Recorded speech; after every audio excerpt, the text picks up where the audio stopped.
एक alternate timeline में US और रशिया अब भी एक दूसरे के गले पड़े हुए हैं। हालात इतने खराब हैं कि दोनों के बीच टकराव कभी भी भड़क सकता है, लेकिन फुल ब्लोन वॉर कोई भी अफोर्ड नहीं कर सकता। इसी वजह से दोनों देश फिर से पुराने हथकंडे पर लौट आते हैं, स्पाइंग। लेकिन दिक्कत यह है कि ट्रेडिशनल स्पाइज अब आउटडेटेड हो चुके हैं और आसानी से पकड़े जा रहे हैं। इसी गैप को भरने के लिए रशियंस एक नया और खतरनाक कदम उठाते हैं। वो एक खास ग्रुप बनाते हैं फीमेल स्पाइज का, जिन्हें सिडक्शन की कला में पूरी तरह ट्रेन किया जाता है। ये स्पाइज अपने टारगेट्स को ढूंढती हैं, उन्हें फंसाती हैं, उनके साथ इंटीमेट हो जाती हैं और उसी दौरान उनसे जरूरी इंफॉर्मेशन निकलवा लेती हैं। कहानी की शुरुआत होती है डोमिनिका इगोरोवा से, जो रशिया की एक बेहद टैलेंटेड और फेमस बैले डांसर है। डोमिनिका अपनी टीनेज उम्र से ही डांस कर रही है और साथ साथ अपनी बीमार मां की देखभाल भी करती आ रही है। एक दिन वो अपनी मां को एक केयरटेकर के भरोसे छोड़कर काम पर निकलती है। वहां उसकी मुलाकात कई इन्फ्लुएंशियल लोगों से होती है, जिनमें उसका अंकल इवान भी शामिल है, जो Russia's foreign intelligence service SVR का डेप्यूटी डायरेक्टर है। मिलने जुलने के दौरान एक गैंगस्टर दिमित्री उस्तिनोव डोमिनिका से फोटो लेने की रिक्वेस्ट करता है और उसी बहाने उसे गलत तरीके से छूने की कोशिश करता है। डोमिनिका क्लियरली अनकंफर्टेबल हो जाती है, लेकिन सिचुएशन को संभाल लेती है। थोड़ी देर बाद परफॉर्मेंस शुरू होती है। डोमिनिका स्टेज पर उतरते ही कमाल का डांस करती है और पूरा ऑडियंस मंत्रमुग्ध हो जाता है। लेकिन तभी एक भयानक एक्सीडेंट हो जाता है। उसका डांस पार्टनर जंप करते हुए गलत तरीके से लैंड करता है और सीधे डोमिनिका की टांग पर आ गिरता है। उसकी टांग बुरी तरह टूट जाती है। हालात इतने सीरियस होते हैं कि डोमिनिका को तुरंत हॉस्पिटल ले जाया जाता है, जहां उसकी इमरजेंसी सर्जरी होती है। इसी के साथ कहानी हमें एक और कैरेक्टर से मिलवाती है, नेट नैश, जो CIA का एजेंट है और मॉस्को में काम कर रहा है। एक दिन नेट गॉर्की पार्क में अपने एक एसेट से मिलने वाला होता है। तभी अचानक पुलिस वहां पहुंच जाती है। सिचुएशन को समझते ही नेट तुरंत दिमाग लगाता है। वो जमीन पर गोलियां चलाकर डिस्ट्रैक्शन क्रिएट कर देता है। इसका फायदा ये होता है कि उसका रशियन मोल, जिसका कोड नेम मार्बल है, बिना पहचाने गए वहां से भाग निकलता है। हालांकि इस पूरे भगदड़ में नेट खुद पुलिस की पकड़ में आ जाता है। बाद में उसे अमेरिकन एम्बेसी की कस्टडी में ले जाया जाता है, जहां वो अपने सीनियर्स से मिलता है। वहां उसे बताया जाता है कि मार्बल सेफ है, लेकिन उसकी इस गलती की वजह से नेट को US डिपोर्ट किया जा रहा है। यहीं से कहानी एक नए और खतरनाक मोड़ की तरफ बढ़ने लगती है। अगले दिन आइवन सीधे SVR के डायरेक्टर और जनरल व्लादिमीर कोचनॉय से मिलने पहुंचता है। वहां वो नेट की गॉर्की पार्क वाली मीटिंग का वीडियो फुटेज दिखाते हैं और साफ बताते हैं कि उन्हें नेट में नहीं, बल्कि उस अनआइडेंटिफाइड इंडिविजुअल में ज्यादा इंटरेस्ट है, जो वहां से बिना पकड़े गए निकल गया था। इसके बाद सीन फिर से डोमिनिका पर शिफ्ट होता है। वो हॉस्पिटल के बेड पर होश में आती है और देखती है कि उसकी टांग अब एक भारी मेटल फ्रेम में जकड़ी हुई है। जैसे ही उसे यह एहसास होता है कि वो अब कभी डांस नहीं कर पाएगी, वो पूरी तरह टूट जाती है। कई महीने बीत जाते हैं, लेकिन डोमिनिका अब भी केन के सहारे ही चल पा रही होती है। तभी एक दिन अंकल इवान उससे मिलने आता है और उसे एक और झटका देता है। वो बताता है कि उसकी जगह किसी और डांसर को ले लिया गया है और अब थिएटर उसे कोई बेनिफिट्स भी नहीं देगा। हालांकि इवान उसे हेल्प का ऑफर देता है और कहता है कि जब वो रेडी हो तो उसके पास आ जाए। जाने से पहले वो डोमिनिका को एक लिफाफा देता है।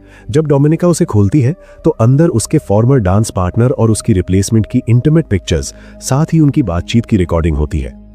उस रिकॉर्डिंग से साफ इशारा मिलता है कि एक्सीडेंट कोई एक्सीडेंट नहीं था, बल्कि उसके पार्टनर ने जानबूझकर ऐसा किया था ताकि उसकी गर्लफ्रेंड उसकी जगह ले सके। यह सच जानकर डोमिनिका का खून खौल उठता है। गुस्से में वो सीधे थिएटर पहुंचती है और अपने एक्स पार्टनर और उसकी गर्लफ्रेंड पर नजर रखने लगती है। प्रैक्टिस खत्म होने के बाद वो दोनों स्टीम रूम में जाते हैं, जहां वो एक दूसरे के करीब आने लगते हैं। बस यहीं डोमिनिका का सब्र टूट जाता है। वो केन लेकर उन दोनों पर हमला कर देती है और अपने साथ हुए धोखे का बदला ले लेती है। इसके बाद लौटते समय वो एक फोन बूथ पर रुकती है और इस पूरी घटना को एक एक्सीडेंट की तरह रिपोर्ट कर देती है। अब डोमिनिका की करियर पूरी तरह तबाह हो चुकी होती है। मजबूर होकर वो फिर से अपने अंकल की मदद मांगती है। आइवन मान जाता है, लेकिन एक शर्त के साथ। SVR को पहले से मिले गैंगस्टर दिमित्री के बारे में और इंफॉर्मेशन चाहिए। आइवन चाहता है कि डोमिनिका दिमित्री से दोस्ती करे, उसका भरोसा जीते और अपने फेमिनिन चार्म्स का इस्तेमाल करके उसे फंसाए। डोमिनिका पहले हिचकिचाती है, लेकिन उसकी मां के मेडिकल एक्सपेंसेस इतने ज्यादा होते हैं कि उसके पास कोई और ऑप्शन नहीं बचता। उसी रात डोमिनिका दिमित्री के होटल पहुंचती है। वो बेहद खूबसूरती से तैयार होकर बार में बैठती है ताकि उसकी नजर उस पर पड़े। जैसा उसने सोचा था, दिमित्री खुद उसके पास आता है और पूछता है कि वो उसकी क्या मदद कर सकता है। डोमिनिका उसे बताती है कि वो फिर से खुद को स्पेशल महसूस करना चाहती है। इसके बाद दोनों एक प्राइवेट रूम में चले जाते हैं और दिमित्री के गार्ड्स बाहर ही रह जाते हैं। थोड़ी देर बाद दिमित्री उसे कपड़े उतारने के लिए कहता है और बिना वक्त गवाए हद से ज्यादा अग्रेसिव हो जाता है। लेकिन तभी अचानक एक शख्स जिसने ब्लैक हेलमेट पहन रखा होता है कमरे में घुसता है और सीधे दिमित्री का मर्डर कर देता है। यहीं पर कहानी एक और खतरनाक मोड़ ले लेती है। वो डोमिनिका के ऊपर एक कोट फेंकता है ताकि उसका खून से सना शरीर ढक जाए और फिर उसे पीछे वाले दरवाजे से बाहर निकाल ले जाता है। थोड़ी ही देर में पता चलता है कि वो आदमी कोई और नहीं बल्कि SVR एजेंट कॉन्स्टेंटीन है, जिसे आइवन ने भेजा था। इसके कुछ समय बाद आइवन खुद डोमिनिका के सामने आता है और उसे एक सीधा सा लेकिन डरावना चॉइस देता है, या तो वो SVR ऑपरेटिव बने या फिर दिमित्री के मर्डर की विटनेस होने की सजा में उसे मौत की सजा भुगतनी पड़ेगी। हालात को समझते हुए डोमिनिका के पास कोई ऑप्शन नहीं बचता और वो उनके लिए काम करने को हाँ कह देती है।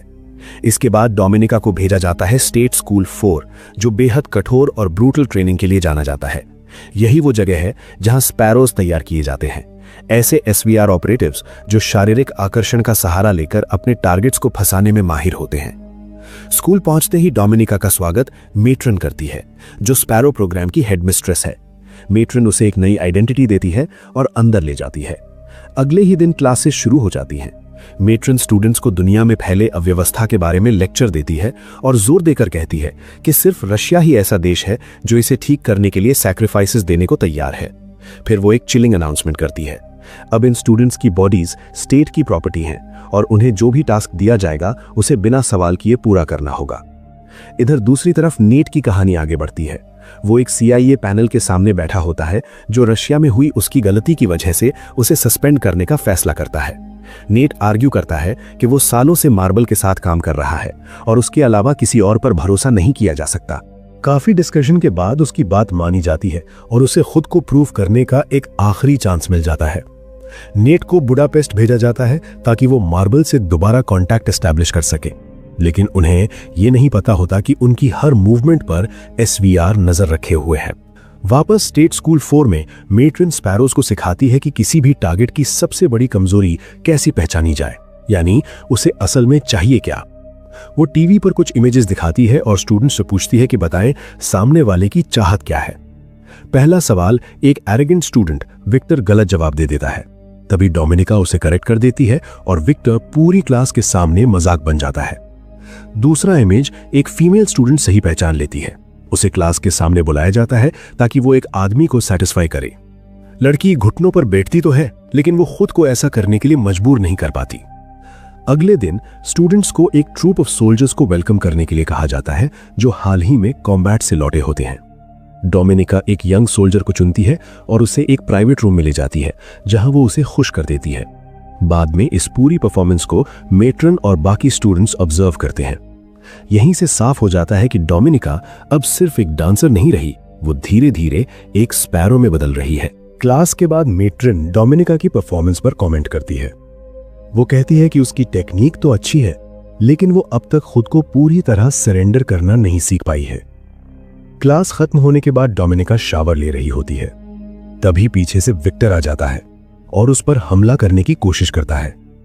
डोमिनिका घबराने की बजाय हिम्मत दिखाती है और पास पड़े वाटर टैप से उसे जोरदार वार करके खुद को बचा लेती है। ये इंसिडेंट पूरे स्कूल में हंगामा मचा देता है। मामला इतना बढ़ जाता है कि खुद जनरल व्लादिमीर इन्वेस्टिगेशन के लिए स्कूल पहुंचता है। वो डोमिनिका से पूछता है कि उसने ऐसा क्यों किया। डोमिनिका बिना डरे साफ जवाब देती है कि वो स्टेट की सेवा करती है, अपने फेलो स्टूडेंट की नहीं। अगली क्लास में मेट्रन डोमिनिका को सबके सामने बुलाती है, जबकि व्लादिमीर सब कुछ CCTV कैमरा से देख रहा होता है। मेट्रन विक्टर की फोटो दिखाकर डोमिनिका से पूछती है कि बताए उसे असल में क्या चाहिए। तभी विक्टर को भी कमरे में लाया जाता है और मेट्रन डोमिनिका को आदेश देती है कि वो विक्टर को वही दे जो वो चाहता है। डोमिनिका बिना झिझक अपने कपड़े उतारती है और टेबल पर बैठकर अपने पैर फैला देती है, जैसे उसे इनवाइट कर रही हो। लेकिन विक्टर, जो पहले वाले इंसिडेंट से अब भी डरा हुआ होता है, उसे छुए बिना ही वहां से चला जाता है। तब डोमिनिका मेट्रन को जवाब देती है कि विक्टर की असली चाहत पावर है। यह जवाब व्लादिमीर को काफी इंप्रेस करता है। उसी वक्त वो डोमिनिका को एक मिशन असाइन करता है बुडापेस्ट में। उसका टास्क होता है नेट का भरोसा जीतना और मार्बल की आइडेंटिटी बाहर निकालना। मिशन एक्सेप्ट करने के बाद डोमिनिका बुडापेस्ट पहुंचती है। वहां वो अपनी फेलो स्पैरो मार्ता के साथ रहती है। सब कुछ एसवीआर स्टेशन चीफ मैक्सिम वोलोंटोव की निगरानी में होता है। डोमिनिका नेट पर नजर रखना शुरू कर देती है और उसी स्विमिंग पूल में जाना शुरू करती है जहां नेट जाता है। एक दिन वो जानबूझकर उससे टकराती है और छोटी सी बातचीत करती है, खुद को एम्बेसी ट्रांसलेटर बताकर। अगले दिन जब डोमिनिका फिर स्विमिंग पूल जाती है तो नेट वहां नहीं मिलता। ऊपर से उसे पता चलता है कि उसकी आईडी मिसिंग है। दरअसल नेट पहले ही समझ चुका होता है कि डोमिनिका एक रशियन स्पाई है जो मार्बल की आइडेंटिटी पता करने आई है। वो ये बात अपने सीनियर्स को रिपोर्ट करता है और ये भी बताता है कि डोमिनिका फ्यूचर में काफी यूजफुल साबित हो सकती है। ये सुनकर उसके सुपीरियर्स उसे डोमिनिका के और करीब जाने की परमिशन दे देते हैं ताकि उससे ज्यादा इंफॉर्मेशन निकाली जा सके। कुछ समय बाद डोमिनिका एम्बेसी जाती है जहां वो देखती है कि मार्ता एक अमेरिकन पॉलिटिशियन स्टेफनी बाउचर से बात कर रही होती है। यहीं से कहानी में शक, डबल गेम और मैनिपुलेशन और ज्यादा गहराने लगती है। कुछ ही देर बाद नेट खुद डोमिनिका के पास आता है और मान लेता है कि स्विमिंग पूल से उसी ने उसकी आईडी उठाई थी। डोमिनिका समझ जाती है कि नेट को उसकी मिशन के बारे में सब पता चल चुका है, तो वो भी बिना घुमाए फिराए अपनी असली मंशा बता देती है। दोनों के बीच थोड़ी देर बातचीत होती है और आखिर में वो तय करते हैं कि अगले दिन डिनर पर मिलेंगे। इसके बाद डोमिनिका अपने अपार्टमेंट लौटती है और चुपके से मार्ता के कमरे की तलाशी लेती है। वहीं उसे पता चलता है कि मार्ता को स्टेफनी से कॉन्फिडेंशियल इंफॉर्मेशन खरीदने का टास्क दिया गया है। अगले दिन काम के बाद Dominika SVR station chief Maxim का पीछा करती है और उसे एक बार तक फॉलो करती है। वहां वो मैक्सिम से रिक्वेस्ट करती है कि वो मॉस्को एक अच्छी रिपोर्ट भेजकर उसे थोड़ा और टाइम दिला दे। उसे मजबूर करने के लिए डोमिनिका जानबूझकर उसे उकसाती है, जिससे मैक्सिम गुस्से में आकर उसे मार देता है। अब क्योंकि ये सब कैमरास में रिकॉर्ड हो चुका होता है, डोमिनिका उसी फुटेज के दम पर मैक्सिम को ब्लैकमेल करती है। वो साफ कहती है या तो मॉस्को एक बेटर रिपोर्ट जाएगी या फिर वो उसे पुलिस के हवाले कर देगी। उधर नेट रेस्टोरेंट में डोमिनिका का इंतजार कर रहा होता है, लेकिन जब वो काफी देर तक नहीं आती तो नेट ये मान लेता है कि उसने उसे डिच कर दिया है और वहां से चला जाता है। नेट को ये बिल्कुल अंदाजा नहीं होता कि डोमिनिका चुपचाप उसका पीछा कर रही है। वो नेट के घर पहुंचती है, डोरबेल बजाती है और नेट उसे क्वाइटली अंदर आने देता है। नेट घबराकर पूछता है कि उसने उसका एड्रेस कैसे ढूंढा। इससे पहले कि कोई सुन सके, डोमिनिका टीवी की आवाज तेज कर देती है और फिर गॉर्की पार्क वाली घटना के बारे में सवाल करती है। जवाब सुनने के बाद वो नेट को किस करती है, लेकिन नेट बीच में ही उसे रोक देता है और उससे घर जाने को कहता है। अगले दिन डोमिनिका के लिए एक और टेंशन खड़ी हो जाती है जब आइवन अचानक उससे मिलने आ जाता है। वो नेट के साथ उसकी प्रोग्रेस चेक करना चाहता है। टाइम खरीदने के लिए डोमिनिका एक झूठी कहानी बना देती है और कहती है कि वो मार्टा के साथ मिलकर स्टेफनी वाले केस पर भी काम कर रही है, लेकिन इसके लिए एक्स्ट्रा फंडिंग चाहिए। आइवन थोड़ी देर सोचता है और फिलहाल वहां से चला जाता है। जाते वक्त जब वो अपना कोट उठा रहा होता है, डोमिनिका चुपके से उसके पासपोर्ट पर नजर डाल लेती है ताकि उसके बारे में कुछ इंटेल मिल सके। उस शाम जब डोमिनिका घर लौटती है तो उसके पैरों तले जमीन खिसक जाती है। उसे बाथरूम में मार्टा की लाश बाथटब में पड़ी मिलती है। वो अभी शॉक से उबर भी नहीं पाती कि पीछे से वही एसवीआर एजेंट कॉन्स्टेंटीन आकर उसकी गर्दन पकड़ लेता है। कॉन्स्टेंटीन उसे साफ शब्दों में समझा देता है कि जो लोग सीक्रेट्स शेयर करते हैं उनका अंजाम यही होता है। इधर नेट अपने सुपीरियर्स को मार्बल का नया मैसेज बताता है, जिससे कंफर्म हो जाता है कि डोमिनिका एक स्पैरो है। उसके सीनियर्स उसे एक थ्रेट मानते हैं, लेकिन नेट को अब भी लगता है कि डोमिनिका को रिक्रूट किया जा सकता है। अगली शाम नेट डोमिनिका को उसके अपार्टमेंट तक छोड़ता है और सीधे उसे बता देता है कि उसे उसकी असली आइडेंटिटी के बारे में सब पता है। यहीं से दोनों के बीच भरोसे, शक और डबल गेम की लड़ाई और ज्यादा खतरनाक होने लगती है। इसके बाद डोमिनिका भी अपनी पूरी कहानी नेट को बता देती है और साफ कहती है कि उसकी जिंदगी में इस वक्त सिर्फ एक ही प्रायोरिटी है, उसकी मां की सेफ्टी। ये सुनकर नेट उसे एक डील ऑफर करता है। वो कहता है कि अगर डोमिनिका उसके लिए डबल एजेंट बनने को तैयार हो जाए तो बदले में वो उसे पूरी प्रोटेक्शन देगा। डोमिनिका थोड़ा सोचती है और फिर सीधा सवाल करती है, क्या वो उस पर भरोसा कर सकती है? नेट उसे यकीन दिलाता है कि वो उस पर पूरी तरह ट्रस्ट कर सकती है। उसी पल दोनों के बीच डिस्टेंस टूट जाती है और वो एक दूसरे के करीब आ जाते हैं। अगली सुबह डोमिनिका की मुलाकात नेट के सुपीरियर्स से होती है। उसकी लॉयल्टी और रिलायबिलिटी चेक करने के लिए उसे लाई डिटेक्टर टेस्ट से गुजारा जाता है। जब डोमिनिका ये टेस्ट पास कर लेती है तो वो पैसा मांगती है और दावा करती है कि वो स्टेफनी बूशे से इंफॉर्मेशन खरीद सकती है। शुक्रवार के दिन डोमिनिका मैक्सिम के साथ लंदन जाती है, जहां स्टेफनी से मीटिंग होनी होती है। डोमिनिका को एक ऐसे होटल रूम में ठहराया जाता है जिसे CIA ने खास तौर पर तैयार किया होता है। कमरे में हिडन सिक्योरिटी कैमरास लगे होते हैं और डेस्क के नीचे फेक डिस्क्स छुपाकर रखी जाती हैं ताकि जरूरत पड़ने पर असली डिस्क से स्वैप किया जा सके। कुछ ही देर बाद स्टेफनी होटल पहुंचती है। डोमिनिका उसके पास जाती है और खुद को मार्ता की तरफ से भेजा हुआ बताती है। स्टेफनी जब कन्विंस हो जाती है तो वो पैसों के बदले डिस्क्स डोमिनिका को सौंप देती है।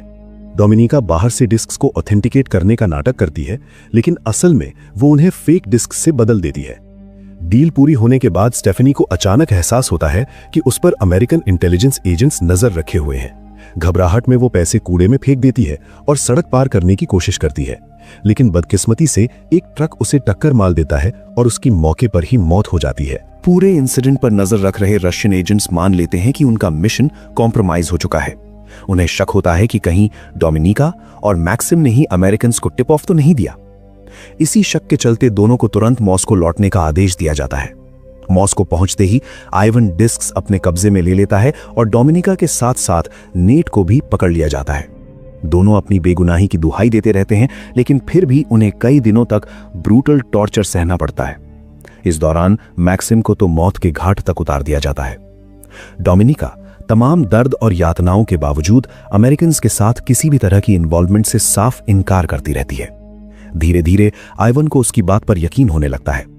आखिरकार वो डोमिनिका को छोड़ देता है और उसे फिर से बुडापेस्ट भेज देता है ताकि वो अपना ओरिजिनल मिशन पूरा कर सके, यानी मार्बल की आइडेंटिटी निकालना।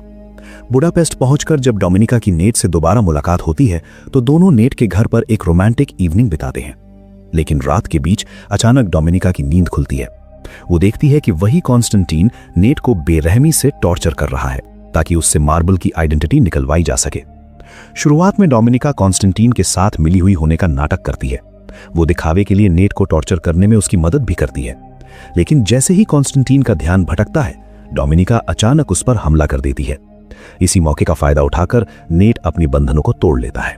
इसके बाद डोमिनिका और नेट दोनों मिलकर कॉन्स्टेंटीन से भिड़ जाते हैं। काफी स्ट्रगल के बाद वो उसे नीचे गिराने में कामयाब हो जाते हैं, लेकिन इस लड़ाई में दोनों को गंभीर चोटें आती हैं। अगले सीन में डोमिनिका हॉस्पिटल में होश में आती है। तभी उसे एक अनएक्सपेक्टेड विजिटर मिलता है, जनरल व्लादिमीर। लेकिन जो वो बताता है वो पूरी कहानी को पलट देता है। व्लादिमीर खुद को मार्बल यानी वही मोल रिवील करता है। व्लादिमीर बताता है कि वो कभी एक सच्चा पेट्रियोटिक ऑफिशियल हुआ करता था, लेकिन रशिया में फैले करप्शन ने उसका भरोसा तोड़ दिया। उसकी बीमार पत्नी को एक अमेरिकन डॉक्टर से इलाज की जरूरत थी, लेकिन उसे इलाज नहीं मिलने दिया गया। उसी दिन से व्लादिमीर का सिस्टम से भरोसा उठ गया। अब उसे डर है कि जल्द ही वो पकड़ा जाएगा और उसकी सारी कुर्बानी बेकार चली जाएगी। इसलिए वो डोमिनिका से कहता है कि वो उसे आइवन के सामने एक्सपोज कर दे। ऐसा करने से डोमिनिका एक नेशनल हीरो बन जाएगी और उसकी जगह नया मोल भी वही बन सकेगी। डोमिनिका को ये आइडिया पहले बिल्कुल बेतुका लगता है, लेकिन काफी सोच विचार और कन्विंसिंग के बाद वो एक बड़ा फैसला लेती है। वो खुद को अथॉरिटीज के सामने सरेंडर करने का निर्णय करती है। वो रशियन एम्बेसडर से मिलने की मांग करती है और जब उसे मौका मिलता है तो कहती है कि उसके पास मोल का नाम है, लेकिन वो ये नाम तभी बताएगी जब बदले में उसे अपनी आजादी मिलेगी। इस बातचीत के बाद एयरपोर्ट पर एक एक्सचेंज मीटिंग तय की जाती है। नेट को डोमिनिका के साथ भेजा जाता है ताकि मोल की आइडेंटिटी कंफर्म की जा सके। नेट अंदर से टूट चुका होता है। उसे लगता है कि डोमिनिका ने उसे इस्तेमाल किया और धोखा दिया, लेकिन डोमिनिका के पास उसके लिए एक सरप्राइज होता है। कुछ ही देर में रशियंस उनके सामने मोल को लेकर आते हैं। जैसे ही उसका चेहरा खोला जाता है, सब सन्न रह जाते हैं। वो कोई और नहीं बल्कि इवान होता है। तभी रिवील होता है कि डोमिनिका ने बुडापेस्ट पहुंचने के बाद से ही अपने अंकल के खिलाफ फेक एविडेंस तैयार करना शुरू कर दिया था। यहां तक कि उसने लंदन वाली फील्ड एक्सचेंज का ब्लेम भी इवान पर डाल दिया था। हैरान नेट तुरंत इवान को मोल कंफर्म कर देता है। एक्सचेंज पूरा होते ही एक रशियन स्नाइपर इवान को गोली मार देता है। कुछ ही पलों बाद डोमिनिका को हेलीकॉप्टर में बैठाकर वहां से ले जाया जाता है। फाइनल सीन में डोमिनिका को एक रशियन मिलिट्री सेरेमनी में सम्मानित किया जाता है, जिसमें जनरल व्लादिमीर भी मौजूद होता है। अब डोमिनिका अपनी मां के साथ एक सुरक्षित, आजाद और सुकून भरी जिंदगी जी रही होती है। वही जिंदगी जिसका सपना उसने हमेशा देखा था। यहीं पर यह कहानी खत्म होती है, लेकिन डोमिनिका की जर्नी ये साबित कर देती है कि इस दुनिया में सबसे खतरनाक हथियार बंदूक नहीं बल्कि दिमाग होता है।